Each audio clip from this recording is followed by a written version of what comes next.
ಸ್ನೇಹಿತರೆ ನಮಸ್ಕಾರ. ನಾನು ನಿಮ್ಮ ಹರಮದನ್. ಎಲ್ಲರೂ ಹೇಗಿದ್ದೀರಾ ಫ್ರೆಂಡ್ಸ್? ಎಲ್ಲರೂ ಚೆನ್ನಾಗಿದ್ದೀರಾ ಅಂದ್ಕೊಳ್ತೇನೆ. ಮತ್ತೆ ತುಂಬಾ ಖುಷಿ, ಯಾಕಂತ ಅಂದರೆ ಗ್ರಾಮ ಪಂಚಾಯಿತಿ ಖಾತೆ ಎಲ್ಲನೂ ಸ್ಟಾರ್ಟ್ ಆಯಿತು. ಆದರೆ ತುಂಬ ಗ್ರಾಮ ಪಂಚಾಯಿತಿಗಳಲ್ಲಿ ಇನ್ನೂ PDOs ಎಲ್ಲನೂ ತುಂಬಾ ಕನ್ಫ್ಯೂಷನ್ ಮಾಡ್ತಾ ಇದ್ದಾರೆ ಅನ್ನೋದಕ್ಕಿಂತನೂ ಒಂದು ಸರ್ಕಾರದಿಂದ ಒಂದು ಅಧಿಕೃತ ಮಾಹಿತಿ ಏನಿದೆ ಅದು ಪ್ರತಿಯೊಂದು ಪಂಚಾಯಿತಿಗೂ ಇನ್ನೂ ತಲುಪ್ತಾ ಇಲ್ಲ. ಇದು ಒಂದು ಬೇಸರದ ಸಂಗತಿ. ಯಾಕಂದ್ರೆ ಏನು 1ನೇ ತಾರೀಕು ಮಾನ್ಯ ಮುಖ್ಯಮಂತ್ರಿಗಳು ಸಿದ್ದರಾಮಯ್ಯ ಅವರು ಚಾಲನೆಯನ್ನ ಕೊಟ್ಟರು ಈ ಸೊತ್ತು 2.0 ಅನ್ನೋ ಒಂದು ವೆಬ್ಸೈಟಿಗೆ. ಅದರಲ್ಲಿ ಸುಮಾರು ಗೊಂದಲಗಳು ಅನ್ನೋದು ಇದ್ದೇ ಇದೆ. ಯಾಕಂತಂದ್ರೆ ಪ್ರತಿದಿನ ಒಂದೊಂದು ಗೊಂದಲಗಳು ಬರ್ತಾನೆ ಇದೆ. ಮೊದಲಿಗೆಲ್ಲನೂ ಸೇಲ್ ಡೇಟ್ ರಿಫ್ಲೆಕ್ಟ್ ಆಗ್ತಾ ಇರಲ್ಲ, ಆಮೇಲೆ EC ರಿಫ್ಲೆಕ್ಟ್ ಆಗ್ತಾ ಇರಲ್ಲ, ಮತ್ತೆ ಸೇಲ್ ಡೇಟ್ ನಂಬರ್ ಹಾಕಿದ್ರೆ ಅವರ ಹೆಸರು, ಅದರದ ಜಾತಕ ಏನು ಓಪನ್ ಆಗುತ್ತೆ ಅದು ಏನು ಕೂಡ ಬರ್ತಾ ಇರಲಿಲ್ಲ. ನಾವು EC ನಂಬರ್ ಹಾಕೋಬಿಟ್ಟು ಆ ECಗೆ ಇನ್ವ್ಯಾಲಿಡ್ EC ಅನ್ನೋದೊಂದು ಬರ್ತಾ ಇತ್ತು. ಎಲ್ಲ ಕೂಡ ಇವಾಗ ಒಂದು ಸಾರ್ಟ್ ಔಟ್ ಆಗಿದೆ. ಒಂದೇ ಒಂದು ಮೇಜರ್ ಥಿಂಗ್ ಅಂದ್ರೆ ಲಾಸ್ಟ್ ಫೈನಲಿ ನಾವು ಸಬ್ಮಿಟ್ ಮಾಡಿದಾಗ ಅಕ್ನಾಲಜ್ಮೆಂಟ್ ಅನ್ನೋದೊಂದು ಬರ್ತಾ ಇಲ್ಲ. ಡೈರೆಕ್ಟ್ PID ನಂಬರ್ ಏನೇ ಜನರೇಟ್ ಆಗ್ತಾ ಇದೆ. ಇದೊಂದು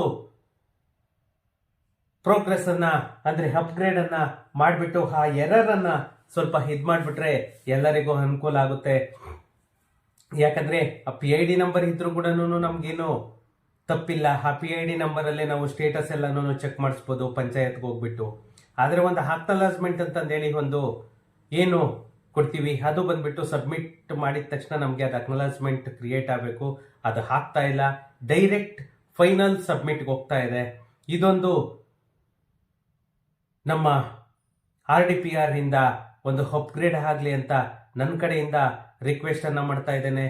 ಮಾನ್ಯ ಪ್ರಿಯಾಂಕಾ ಖರ್ಗೆ ಅವರು ಇವೆಲ್ಲವನ್ನು ಕೂಡ ಒಂದು ಗಮನದಲ್ಲಿ ಇಟ್ಕೊಂಡು, ಯಾಕಂದ್ರೆ ಕಸ್ಟಮರ್ ಕೇರ್ ಅವರು ಕೂಡ ಪಾಪ ಅವರಿಗೆ ತುಂಬಾನೇ ತಲೆ ಕೆಟ್ಟೋಗಿದೆ.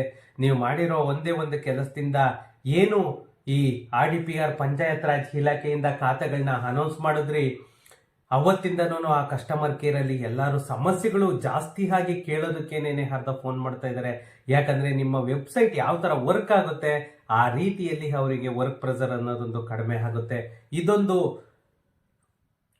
ಒಂದೊಂದು ಕೂಡ ನಿಮ್ಮ ವೆಬ್ಸೈಟ್ ಅಲ್ಲಿ ಎವ್ರಿ ಡೇ ಅಪ್ಗ್ರೇಡ್ ಅನ್ನ ಮಾಡ್ತಾ ಇದ್ರಿ, ಅದು ಎಲ್ಲರಿಗೂ ಅನುಕೂಲ. ಯಾಕಂತಂದ್ರೆ 95 ಲಕ್ಷ ಪ್ರಾಪರ್ಟಿ ಖಾತೆ ಮಾಡಬೇಕು ಅಂತಂದ್ರೆ ಅಷ್ಟು ಈಸಿ ಅಲ್ಲ. ಇಲ್ಲಿ ಬೆಂಗಳೂರಲ್ಲಿ ಸುಮಾರು 1.5 ವರ್ಷದಿಂದನೇ ಇವರು ಮಾಡಿರೋದು ಬರೀ 5 ರಿಂದ 6 ಲಕ್ಷ ಪ್ರಾಪರ್ಟಿಗಳಿಗೆ ಇವರು ಖಾತಾವನ್ನ ಮಾಡಿದ್ದಾರೆ. ಇವತ್ತು ಕೂಡ ನಾನು ಒಂದು ಲಾಸ್ಟ್ 3 ಡೇಸ್ ಬ್ಯಾಕ್ ಒಂದು ಖಾತಾ ಅಪ್ಲೋಡ್ ಮಾಡಿ ಕೊಟ್ಟೆ. ನಾನು BBMP ಲಿಮಿಟ್ ಅಲ್ಲಿ ವಾರ್ಡ್ ನಂಬರ್ 40 ಐ ಥಿಂಕ್ ಅದು ಹಾರೋಹಳ್ಳಿಗೆ ಬರುತ್ತೆ. ಹಾರೋಹಳ್ಳಿಯಲ್ಲಿ ಅಯ್ಯಮ್ಮ ವಾಣಿ ಅಂತಲೋ ಏನೋ ARO ಇರೋದು ಅಯ್ಯಮ್ಮ ಇವತ್ತು ಕೂಡ ಹೇಳ್ತಾರಂತೆ ಇನ್ನೂ ವೇಕೆಂಟ್ ಲ್ಯಾಂಡಿಗೆ ನಾವು ಖಾತಾ ಮಾಡ್ತಾ ಇಲ್ಲ ಅಂತ ಹೇಳ್ತಿದಾರಂತೆ. ಅವರ ನಂಬರ್ ಕೂಡ ನನಗೆ ಕಸ್ಟಮರ್ ತಗೊಂಡ್ ಬಂದು ಕೊಟ್ಟಿದ್ದಾರೆ. ಆದ್ರೂ ಕೂಡ ನಾನು ಸುಮಾರು ಸಾರಿ ಫೋನ್ ಮಾಡಿದೆ, ಅವರು ಫೋನ್ ಅನ್ನ ಎತ್ತುತ್ತಾ ಇಲ್ಲ. ಯಾಕಂತಂದ್ರೆ ಪ್ರತಿಯೊಬ್ಬ PDO ಆಗ್ಬೋದು, ARO ಆಗ್ಬೋದು, EO ಆಗ್ಬೋದು, ಅವರೆಲ್ಲರೂ ಏನವ್ರೇನೋ ಮಹಾರಾಜರುಗಳೇನಲ್ಲ. ಅವರು ಒಬ್ಬ ಪಬ್ಲಿಕ್ ಸರ್ವೆಂಟ್ಸ್. ಮಾನ್ಯ ಕೃಷ್ಣ ಬೈರೇಗೌಡರಿಗಾಗ್ಬೋದು, ಅಥವಾ ಪ್ರಿಯಾಂಕಾ ಖರ್ಗೆ ಅವ್ರಿಗಾಗ್ಬೋದು, ಅಥವಾ ಹೋಮ್ ಮಿನಿಸ್ಟರ್ ಸಾಹೇಬ್ರಿಗಾಗ್ಬೋದು, ಅಥವಾ DCM ಸಾಹೇಬ್ರಿಗಾಗ್ಬೋದು, ಅಥವಾ ಚೀಫ್ ಮಿನಿಸ್ಟರ್ಗಾಗ್ಬೋದು, ನನ್ನ ರಿಕ್ವೆಸ್ಟ್ ಏನಂತ ಅಂದ್ರೆ ಪ್ರತಿಯೊಬ್ಬ ಆಫೀಸರ್ಸ್, ಯಾವುದೇ ಒಂದು ಡಿಪಾರ್ಟ್ಮೆಂಟ್ ಆಗಿರಲಿ, ಪ್ರತಿಯೊಬ್ಬ ಆಫೀಸರ್ಸ್ಗೂ ಒಂದು ಗವರ್ನಮೆಂಟ್ ಕಡೆಯಿಂದ ಒಂದು ನಂಬರ್ ಅನ್ನ ಕೊಡಿ. ಆ ನಂಬರ್ ಅನ್ನ ಫೋನ್ ರಿಸೀವ್ ಮಾಡ್ಲಿಕ್ಕೆ ಹೇಳಿ. ಅವ್ರು ಇರೋದು ಬಂದ್ಬಿಟ್ಟು ಪಬ್ಲಿಕ್ ಸರ್ವೆಂಟ್ ಅವರು. ಯಾಕಂದ್ರೆ ನಾನು ಒಂದೇ ಒಂದು ಬೆಸ್ಟ್ ಎಕ್ಸಾಂಪಲ್ ಹೇಳ್ತೀನಿ. ಒಂದು ಯಾವುದೋ ಬಂಡೆ ಕೊಡುಗೆ ಹಳ್ಳಿದು ನನಗೆ ಒಂದು ಕಸ್ಟಮರ್ ಒಂದು ಕಂಪ್ಲೇಂಟ್ ಅನ್ನ ಮಾಡಿದ್ರು. ಅವ್ನು RI ಫೋನ್ ಎತ್ತುತ್ತಿಲ್ಲ, VA ಫೋನ್ ಎತ್ತುತ್ತಾ ಇಲ್ಲ, PDO ಫೋನ್ ಎತ್ತುತ್ತಾ ಇಲ್ಲ. ಬಂಡೆ ಕೊಡುಗೆಹಳ್ಳಿ ಪಂಚಾಯತಿದು 3 ಜನ ಕೂಡ ನಾನು ಮೋರ್ ದೆನ್ 2 ನಂಬರ್ ಇಂದ ಮೋರ್ ದೆನ್ 100 ಟೈಮ್ಸ್ ಫೋನ್ ಮಾಡಿದ್ದೀನಿ. ಒಬ್ಬ ಅಧಿಕಾರಿ ಕೂಡ ಇಲ್ಲಿವರೆಗೂ ಫೋನ್ ಅನ್ನ ರಿಸೀವ್ ಮಾಡಿಲ್ಲ. ಎವ್ರಿ ಡೇ ಫೋನ್ ಮಾಡ್ತಾ ಇದ್ದೀನಿ, ನನ್ಗೆ ಹೋಗ್ಲಿಕ್ಕೆ ಆಗದೆ ಅಲ್ಲಿಗೆ, ಆದ್ರೆ ಫೋನ್ ಅನ್ನ ರಿಸೀವ್ ಮಾಡ್ತಾ ಇಲ್ಲ. ಇದಕ್ಕೆ ಒಂದು ಬ್ರೇಕ್ ಅನ್ನ ಹಾಕಬೇಕು ಅಂತ ಹೇಳ್ಬಿಟ್ಟು ನಾನು ಮಾನ್ಯ ಪ್ರಿಯಾಂಕಾ ಖರ್ಗೆ ಅವ್ರ ಹತ್ರ ಆಗ್ಬೋದು ಅಥವಾ ರೆವಿನ್ಯೂ ಮಿನಿಸ್ಟರ್ ನಮ್ಮ ಕೃಷ್ಣ ಬೈರೇಗೌಡರ ಹತ್ರ ಆಗ್ಬೋದು ಕೇಳ್ಕೊಳ್ಳೋದಿಷ್ಟೇನೆ, ಪ್ರತಿಯೊಬ್ಬ ಅಧಿಕಾರಿಗೂ ಒಂದು ಖಡಕ್ ಸೂಚನೆಯನ್ನ ಕೊಡಿ. ಪಬ್ಲಿಕ್ ಸರ್ವೆಂಟ್ ಅವರು ಪಬ್ಲಿಕ್ ಫೋನುಗಳನ್ನ ಫೋನಲ್ಲೇನೆ ಸಾರ್ಟ್ ಔಟ್ ಮಾಡ್ಬೋದು, ನಾವೇನು ಅಲ್ಲಿ ಹುಡಿಕೊಂಡು ಹೋಗ್ಬೇಕಾಗಿಲ್ಲ. ಇದು ನನ್ನ ಕಡೆಯಿಂದ ಒಂದು ಕಳಕಳಿ ಮನವಿ.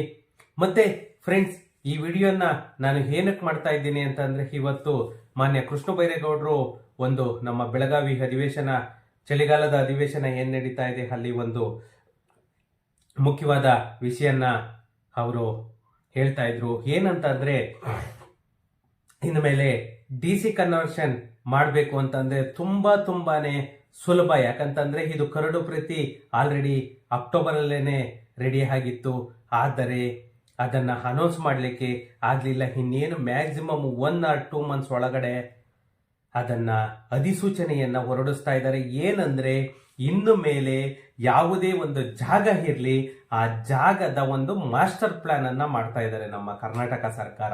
ಮಾಸ್ಟರ್ ಪ್ಲಾನ್ ಅಂತ ಅಂದ್ರೆ ಗ್ರೀನ್ ಬೆಲ್ಟ್, ಮತ್ತೆ ಯೆಲ್ಲೋ ಬೆಲ್ಟ್, ಮತ್ತೆ red zone. Green zone, yellow zone, red zone, ಈ 3 ಝೋನ್ಗಳನ್ನ ಏನ್ ಮಾಡ್ತಾ ಇದೆ ನಮ್ಮ ಕರ್ನಾಟಕ ಸರ್ಕಾರ, ಒಂದು ಮಾಸ್ಟರ್ ಪ್ಲಾನ್ ಅನ್ನ ಕ್ರಿಯೇಟ್ ಮಾಡ್ತಾ ಇದೆ. ಮಾಸ್ಟರ್ ಪ್ಲಾನ್ ಅನ್ನ ಕ್ರಿಯೇಟ್ ಮಾಡಿಬಿಟ್ಟು ಅಲ್ಲಿ ಇವಾಗ ಗ್ರೀನ್ ಝೋನ್ ಅಲ್ಲಿ ಏನು ಬೆಳೆ ಬೆಳಿಲಿಕ್ಕೆ ಮಾತ್ರನೇನೆ, ಮತ್ತೆ ವೇರ್ ಹೌಸ್ ಮಾಡ್ಲಿಕ್ಕೆ, ಗೋಡನ್ ಮಾಡ್ಲಿಕ್ಕೆ. ಗ್ರೀನ್ ಝೋನ್ ಅಲ್ಲಿ ಯಾವುದೇ ತರಹದ ಅಪ್ರೂವಲ್ ಬೇಕಿಲ್ಲ. ಅದನ್ನ ಪರ್ಟಿಕ್ಯುಲರ್ ಅದಕ್ಕಾಗಿ ಮಾತ್ರನೇ ನೀವು ಯುಟಿಲೈಸ್ ಮಾಡೋ ತರ ಇದ್ರೆ ಅದಕ್ಕೆ ಅಪ್ರೂವಲ್ ಇಲ್ಲದೆ ಜಸ್ಟ್ ಪರ್ಮಿಷನ್ ತಗೊಂಡು ನೀವು ಮಾಡ್ಬೋದು. ಮತ್ತೆ ಯೆಲ್ಲೋ ಝೋನ್ಗೆ ಏನು, ಯೆಲ್ಲೋ ಝೋನ್ ಅಲ್ಲಿ ಯಾವುದೇ ಒಂದು ರೆಸಿಡೆನ್ಸಿಯಲ್ ಆಗ್ಬೋದು ಅಥವಾ ಒಂದು ಕಮರ್ಷಿಯಲ್ ಆಗ್ಬೋದು ಅಪ್ರೂವಲ್ ಅನ್ನ ನಾವು ಕನ್ವರ್ಷನ್ ಅನ್ನ ಮಾಡಿಸ್ಬೇಕಿತ್ತು ಇಷ್ಟು ದಿನ. ಇನ್ನು ಮೇಲೆ ಆ ಜಾಗದಲ್ಲಿ ಇತ್ತು ಅಂತಂದ್ರೆ ಡೈರೆಕ್ಟ್ ಕನ್ವರ್ಷನ್ ಇಲ್ದೇನೆ ಪ್ಲಾನ್ ಅಪ್ರೂವಲ್ ಮಾಡ್ಕೊಂಡೇನೆ ನಾವು ಲೇಔಟ್ ಅನ್ನ ಮಾಡ್ಬೋದು. ಇದು ಕೂಡ ಇನ್ನೇನು 1 month ಅಲ್ಲಿ ಅಧಿಸೂಚನೆಯನ್ನ ಹೊರಡಿಸ್ತಾ ಇದ್ದಾರೆ. ಮತ್ತೆ ರೆಡ್ ಝೋನ್, ಇಂಡಸ್ಟ್ರಿಯಲ್ ಝೋನಿಗೆ ಕೂಡ ನಿಮ್ಗೆ ಅಲ್ಲಿ ಆ ಝೋನ್ ಅಲ್ಲೇ ಇತ್ತು ಅಂತಂದ್ರೆ ನಿಮ್ಗೆ ಯಾವುದೇ ತರ ರಿಸ್ಟ್ರಿಕ್ಷನ್ ಇಲ್ಲದೆ ಈಸಿಯಾಗಿ ಕನ್ವರ್ಷನ್ ಆಗ್ಬೋದು, ಅಪ್ರೂವಲ್ ಆಗ್ಬೋದು, ಪ್ರತಿಯೊಂದು ಕೂಡ ಈಸಿಯಾಗಿ ಯಾವುದೇ ರಿಸ್ಕ್ ಇಲ್ಲದೆ, ರಿಸ್ಟ್ರಿಕ್ಷನ್ ಇಲ್ಲದೆ ಮಾಡಲಿಕ್ಕೆ ಎಲ್ಲಾ ರೀತಿಯ ಒಂದು ಪ್ಲಾನ್ ಅನ್ನ ಮಾಡ್ತಾ ಇದ್ದಾರೆ. ಯಾಕಂತಂದ್ರೆ ಒಂದು ಮಾಸ್ಟರ್ ಪ್ಲಾನ್ ಅಂತಂದೇಳಿ ಬಂತು ಅಂದ್ರೆ ಅಲ್ಲಿ ಗ್ರೀನ್ ಝೋನ್ ಆಗ್ಬೋದು, ಯೆಲ್ಲೋ ಝೋನ್ ಆಗ್ಬೋದು, ರೆಡ್ ಝೋನ್ ಆಗ್ಬೋದು, ಅದಕ್ಕೆ ಸಂಬಂಧಪಟ್ಟಂತೆ ಆ ಆಕ್ಟಿವಿಟಿ ಮಾಡಲಿಕ್ಕೆ ನಮಗೆ ಯಾವುದೇ ತರಹದ ಕನ್ವರ್ಷನ್ ಬೇಕಿಲ್ಲ. ಜಸ್ಟ್ ಪರ್ಮಿಷನ್ ತಗೊಂಡು ನಾವು ಅಪ್ರೂವಲ್ ಒಂದು ಮಾಡಿಕೊಂಡು ನಾವು ಕೆಲಸವನ್ನ ಮುಂದುವರಿಸ್ಕೋಬಹುದು. ಮತ್ತೆ 2 ಎಕರೆವರೆಗೂ ಕೂಡ ಯಾವುದೇ ಒಂದು ಇಂಡಸ್ಟ್ರಿಯಲ್ ಸಣ್ಣ ಕೈಗಾರಿಕೆಗಳಿಗೆ 2 ಎಕರೆವರೆಗೂ ಕೂಡ ಯಾವುದೇ ಕನ್ವರ್ಷನ್ನಿನ ಅವಶ್ಯಕತೆ ಕೂಡ ಇಲ್ಲ ಅಂತ ಹೇಳ್ಬಿಟ್ಟು ಕೂಡ ಒಂದು ಗುಡ್ ನ್ಯೂಸ್ ಅನ್ನ ಕೊಟ್ಟಿದ್ದಾರೆ ಮಾನ್ಯ ರೆವಿನ್ಯೂ ಮಿನಿಸ್ಟರ್ ಕೃಷ್ಣ ಬೈರೇಗೌಡ ಅವರು.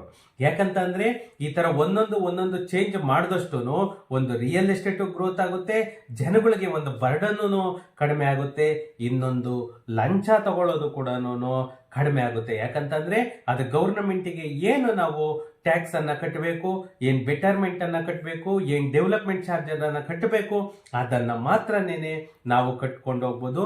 ಮತ್ತೆ ಇನ್ನ ಒಂದೇನಂತಂದ್ರೆ ನಾವು ಕನ್ವರ್ಷನ್ ಕೂಡ ನಾವು ಆನ್ಲೈನ್ ಅಲ್ಲೇನೆ ಅಪ್ಲೈ ಮಾಡೋದಕ್ಕೆ ಆಲ್ರೆಡಿ ಅನೌನ್ಸ್ ಆಲ್ರೆಡಿ ಇದೆ ಪಾಸಿಬಿಲಿಟಿ ಇದೆ, ಬಟ್ ಅಷ್ಟು ಪ್ರೋಗ್ರೆಸ್ ಇಲ್ಲ.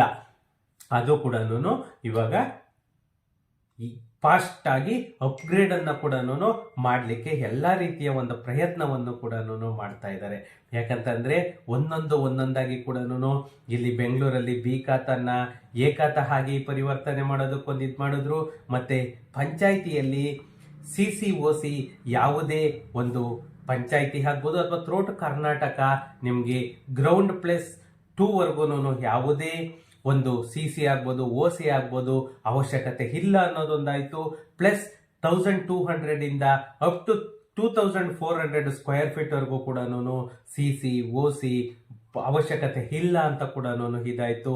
ನಿಮ್ಗೆ ಪ್ಲಾನ್ ಅಪ್ರೂವಲ್ ತಗೋಬೇಕು ಅಂತಂದ್ರೆ ನೀವು ಹೈಯರ್ ಬಿಲ್ಡಿಂಗ್ ಹೋದ್ರೆ ಮಾತ್ರನೇ, ಹೈಯರ್ ಫ್ಲೋರ್ಸ್ ಹೋದ್ರೆ ಮಾತ್ರನೇ ನೀವು ಅಪ್ರೂವಲ್ ಕೂಡ ತಗೋಬೇಕಾಗುತ್ತೆ. ಇನ್ನು ಮುಂದೆ ಈಸಿಯಾಗಿ ಬೆಸ್ಕಾಂ ಫೆಸಿಲಿಟಿ ಕೂಡ ಕೊಡಲಿಕ್ಕೆ ಕರ್ನಾಟಕ ಸರ್ಕಾರ ಎಲ್ಲ ರೀತಿಯ ಸಿದ್ಧತೆಯನ್ನು ಕೂಡ ಮಾಡ್ತಾ ಇದೆ. ಯಾರಿಗೆಲ್ಲ ಟೆಂಪ್ರವರಿ ಕನೆಕ್ಷನ್ಸ್ ಬೇಕು, ಪರ್ಮನೆಂಟ್ ಕನೆಕ್ಷನ್ಸ್ ಬೇಕು, ಇನ್ಮೇಲೆ ಅದು ಕೂಡ ಈಸಿಯಾಗಿ ದೊರಕುತ್ತೆ. ಯಾಕಂತಂದ್ರೆ ಎಲ್ಲ ರೀತಿಯ ಒಂದು ಪ್ರೋಗ್ರೆಸ್ ಅನ್ನ ಆಲ್ರೆಡಿ ಮಾಡಿ ಮುಗಿಸಿದ್ದಾರೆ. ಒಂದೊಂದು ಕೂಡ ಎಲ್ಲನೂ ಕ್ಲಿಯರ್ ಆಗ್ತಾ ಇದೆ. ಆದರೆ ಈ RDPR ಪಂಚಾಯತಿ ಖಾತಾಗಳು ಏನಿದೆ, ಆ ಪಂಚಾಯಿತಿ ಖಾತಾದ ವೆಬ್ಸೈಟ್ ಅಲ್ಲಿರುವಂತಹ ಗೊಂದಲಗಳನ್ನ ಎಷ್ಟು ಬೇಗ ನಿವಾರಣೆ ಮಾಡ್ತಾರೆ ಅಷ್ಟು ಬೇಗ ಕರ್ನಾಟಕ ಸರ್ಕಾರಕ್ಕೂ ರೆವೆನ್ಯೂ ಬರುತ್ತೆ. ಯಾಕಂದ್ರೆ ಅಲ್ಲಿ ಪಂಚಾಯಿತಿ ಖಾತಾ ಆಯ್ತು ಅಂದ್ರೆ ಆಟೋಮೆಟಿಕ್ ಅಲ್ಲಿ ಸೈಟುಗಳು ರಿಜಿಸ್ಟ್ರೇಷನ್ ಆಗುತ್ತೆ. ಸೈಟುಗಳು ಯಾಕಂದ್ರೆ ರೀಸೇಲ್ ಎಲ್ಲ ಎಷ್ಟೋ ಜನ ಮಾಡಬೇಕು ಅಂತ ಇದ್ದಾರೆ, ಆ ಸೈಟುಗಳು ರಿಜಿಸ್ಟ್ರೇಷನ್ ಆಯ್ತು ಅಂದ್ರೆ ಆಟೋಮೆಟಿಕ್ ಸ್ಟ್ಯಾಂಪ್ ಡ್ಯೂಟಿ ಅನ್ನೋದೊಂದು ಬರುತ್ತೆ. ಮತ್ತೆ ಮನೆ ಕಟ್ಟಲಿಕ್ಕೆ ಒಂದು ಅಪ್ರೂವಲ್ಗೆ ಹೋಗ್ತಾರೆ. ಇದರಿಂದ ಡಬಲ್ ಬೆನಿಫಿಟ್ಸ್ ಕೂಡ ಕರ್ನಾಟಕ ಸರ್ಕಾರಕ್ಕೆ ಬರುತ್ತೆ. ಆದ್ರಿಂದ ಆ ವೆಬ್ಸೈಟ್ ಅಲ್ಲಿರುವಂತಹ ಮತ್ತೆ BBMPದು ಅಷ್ಟೇ ಈ ಆಸ್ತಿ ವೆಬ್ಸೈಟ್ ಕೂಡ ತುಂಬಾನೇ ಸ್ಲೋ ಇದೆ. ಇವೆಲ್ಲವನ್ನು ಕೂಡ ಒಂದು ಅಪ್ಗ್ರೇಡ್ ಮಾಡಿ ಅಂತ ಹೇಳಿ ನನ್ನ ಕಡೆಯಿಂದ ನಮ್ಮ ಕರ್ನಾಟಕ ಸರ್ಕಾರಕ್ಕೆ ಒಂದು ಮನವಿಯನ್ನ ಮಾಡ್ತಾ ಇದ್ದೇನೆ. ಫ್ರೆಂಡ್ಸ್, ಇನ್ನು ನನ್ನ ಚಾನೆಲ್ ಅನ್ನ ಯಾರೆಲ್ಲ ಸಬ್ಸ್ಕ್ರೈಬ್ ಮಾಡ್ಕೊಂಡಿಲ್ಲ ಪ್ಲೀಸ್ ಸಬ್ಸ್ಕ್ರೈಬ್ ಮಾಡ್ಕೊಳ್ಳಿ. ಹಾಗೇನೆ ನನ್ನ ವಿಡಿಯೋಸ್ ಅನ್ನ ಶೇರ್ ಮಾಡೋ ಮುಖಾಂತರ ನನಗೆ ಸಪೋರ್ಟ್ ಮಾಡಿ ಅಂತ ಹೇಳ್ತಾ ಸಿಗೋಣ ನೆಕ್ಸ್ಟ್ ವಿಡಿಯೋದಲ್ಲಿ. Thank you.